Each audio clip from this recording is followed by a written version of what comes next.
The all-new 2026 Hyundai Palisade. Did one of the best family SUVs get even better? Well, we're gonna find out at the end of this video. We're also gonna talk what's new, what this thing is from a technical standpoint, how I feel about the interior space, and obviously what it's like to drive it. So let's get started.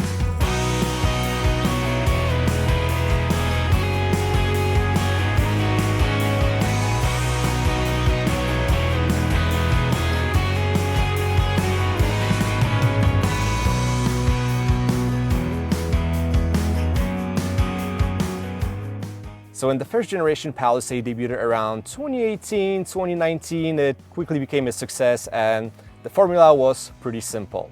Great design, plenty of cabin space, and not overly complicated V6 powertrain. The second generation follows that recipe, but takes it up a notch and introduces some new things. Styling is the most obvious one, but the car also got a little bigger. It received longer wheelbase, which translates into more cabin space, and is more aerodynamic, meaning it should be more quiet and more fuel efficient. From a technical standpoint, the Palisade sits on a new platform with improved body structure. It's the same architecture that is used in the new Kia Telluride. And suspension-wise, we have a strut front, multi-link in the back, combined with passive, non-adaptive dampers, which at the end of the day is a good thing because it means that down the line the maintenance will be cheaper. Hyundai also added more aero panels to the underbody and extra sound deadening to reduce NVH, and I can already tell you it is a pretty refined family SUV. Now, for the first time, the Palisade is offered in an off-road XRT Pro trim, which we're testing today. What it means is that we get an inch lift, all-terrain tires, ELSD, improved approach and departure angles, and a little bit more rugged styling, but let's face the truth, no one will take this thing off-roading, it's more of a lifestyle look. As of powertrain, we have two options. A 287 horsepower, naturally aspirated V6 with an 8-speed automatic transmission, and a 329 horsepower hybrid, which uses a 2.5-liter turbo 4, made it to a 6-speed automatic, so no CVT. By default, the car comes with front-wheel drive, but for $2,000 you can get an on-demand all-wheel drive system, and I would highly recommend that. So let's talk about pricing and trims. I'll put the graphics up on the screen so you can see all the trims that are available, but basically we start at around $41,000 for the base SE. The XRT Pro that we're testing today will set you back about $51,000, and fully loaded calligraphy can go up to 60 grand, so that's a lot for a Hyundai. But before we talk what it's like to drive this thing and if it's worth the money, let's take a look inside and talk about the interior space.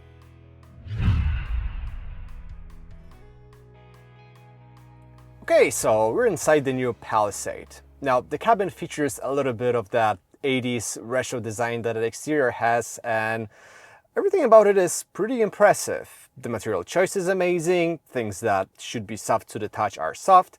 We have different kinds of textures, and on top of that, everything is well put together, yet again showing that Hyundai is not what they used to be, and they've already surpassed all of their Japanese rivals. Granted, the dark theme of our XRT tester doesn't really do the justice how nice this cabin looks, but if you look at trims that offer bright colors, you will be surprised. And guess what? There's no piano black plastic in a brand new car. Let's go, Hyundai. On top of that, we have a good amount of physical controls for things that we use pretty frequently and require easy access, so it is possible to design a modern, good-looking cabin without lowering the usability. The technology implementation, typically for Hyundai, is great. The infotainment system has super friendly interface, and despite a lot of options and menus, everything is logically structured, and figuring things out should take you no time. Also, the system supports wireless Apple CarPlay and Android Auto, so I know many of you will appreciate that. The gauge cluster is fairly customizable and shows all information you need, but I'm still waiting on a map. You can only get turn-by-turn directions from the navigation system, and it would be nice to see a full-screen map. Now, the usability. It's fantastic, as it should be in a family SUV. There's plenty of storage across the cabin, including the center console. We have plenty of smaller compartments throughout the interior, and the trunk is enormous, especially after folding all seats down. So, as of cabin space, this thing does everything you need in your family SUV and potentially can replace a minivan. Now, let's talk about the seating position and the front seats. The seats themselves are very comfortable. You can easily drive this thing on long distances and not feel fatigued. I also really like the sitting position. You can sit relatively low, which surprised me, and it feels like you sit in a car and not on top of it, unlike in some other midsize SUVs.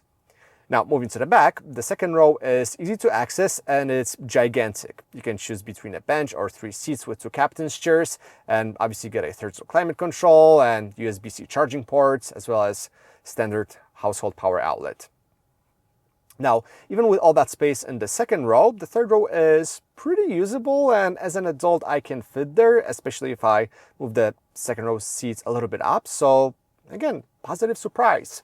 Overall, it's a very comfortable, well-designed cabin, and Hyundai yet again proved that they're not what they're used to be. They pay high attention to all details and everything is great. There's really nothing bad for me to say about this cabin. But the real question is, how does the new Palisade drive? Well, let's head into our favorite back road now and check it out.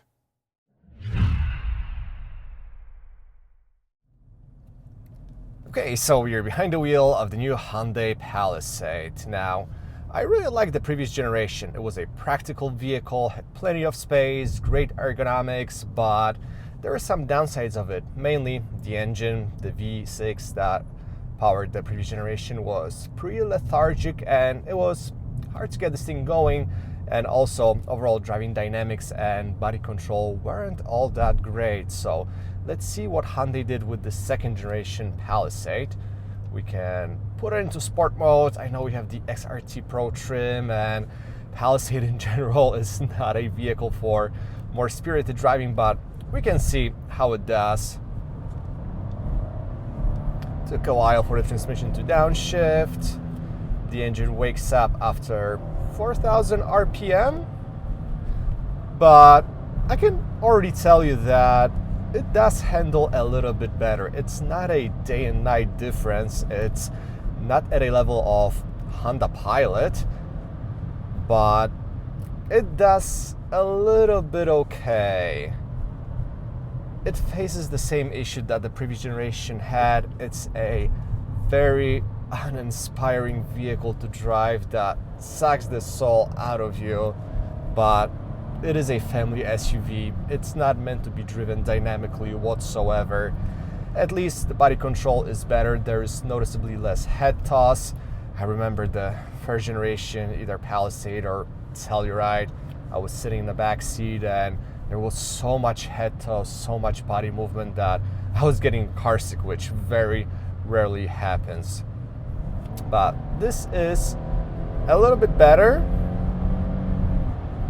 and at the end of the day I am glad that we have a V6 under the hood, because it has that nice warm tone and it doesn't seem like the engine is struggling with the vehicle, but it doesn't mean it's the best choice for it. I'm gonna put it back into normal mode and talk about the engine characteristics. So it is pretty lethargic V6. It doesn't have plenty of torque. We have 287 horsepower, 260 pound-feet of torque, but getting off the line is pretty slow, and it is possible to tune a V6 better, which Honda proved. Even though I'm not a huge fan of Honda's 10-speed automatic transmission, I think the overall drivetrain that the Pilot has is a little bit better. Doesn't feel as sluggish, it's more responsive, and has, like I said, more torque, so getting off the line, you don't really have to rev Honda's engine that much. But what Hyundai did very well here is the overall powertrain tuning. The all-wheel drive system works pretty well, definitely better than in something like a Pathfinder. The 8-speed transmission is very smooth, it's pretty responsive, it doesn't take it long to downshift, so reaction time is pretty good, and the overall power delivery is smooth, and that's the key word when it comes to Palisade: smooth. This SUV is all about smoothness. The suspension literally glides over all road imperfections. No matter what road surface you're traveling on, no matter what kind of bumps you hit, it always absorbs them pretty well. The cabin is also very well isolated. Hyundai put a little bit more effort into reducing NVH in this new second generation, and it pays off. You can do 80, 85 miles an hour, and it's gonna be a very quiet experience. Even though in the XRT Pro we have all-terrain tires, they don't generate much noise, which means road noise levels are pretty low, and Hyundai did a good job also isolating wheel wells, something that some manufacturers miss sometimes. As of driver assistance systems, we have everything that we need. We have adaptive cruise control, highway driving assist, which means on certain highways you can drive hands-free, and it's not a frustrating vehicle to drive. All the safety systems are not super intrusive. They don't yell at you every 10 seconds like they do in Toyotas. We have plenty of space, amazing seats, and something that I mentioned in interior impressions, the seating position is very nice. It's not super low, but you sit lower than in many mid-size SUVs, which gives you a nice sensation of being one with a car. Again, not a driver's vehicle, not super inspiring to drive, but one thing I noticed after driving hundreds of cars is driving position. It really matters, and it can change the perception of a vehicle if it's bad. Here, I feel very comfortable. I like the steering wheel angle, the way pedals are positioned, so Hyundai really thought this vehicle out. And again, plenty of space, lots of compartments, usability is super high. We have plenty of physical controls, technology that's not frustrating to use. I wish this wasn't a touch-sensitive panel for HVAC controls, but I can live with that. At least I can adjust my temperature manually, and that's not a problem. So overall, step in the right direction. The V6 feels a little lethargic. I'm looking forward to driving the hybrid variant, which has a 4-cylinder turbo, more power, more torque.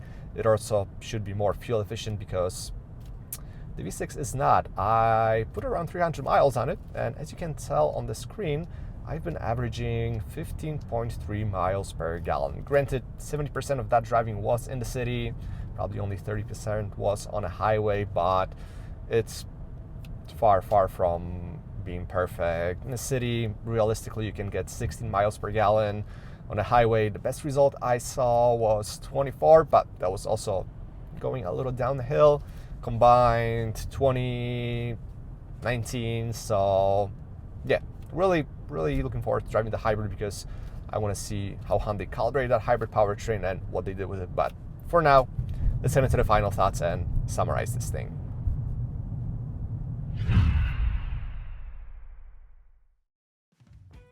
Okay, so let's sum up the new Hyundai Palisade. Each new vehicle that Hyundai releases is better and better, and they set the bar pretty high up, but the new Palisade doesn't disappoint. It's not the best family SUV, as one doesn't exist, but it's a very interesting proposition in a very competitive segment of family, mid-size, getting up to full-size SUVs. They improved a lot of things compared to the first generation. The body control and driving dynamics are better, the car feels more refined, and the cabin is not only practical, but it also has great ergonomics, meaning it is a very friendly vehicle to live with. As of cons, there's only one, and it's the regular V6 that is just a little behind. It feels lethargic, it doesn't have plenty of torque, and the fuel economy isn't very impressive, but it seems like all of those issues might be potentially resolved with a hybrid variant. It has more power and torque, higher ratings for fuel efficiency, and overall should be a more suited for this car. I know V6s are better, but that's the times we live in. Anyways, if you guys have any questions about this thing, drop a comment and I'll be more than happy to answer them. Thanks so much for watching, and I'll catch you all later.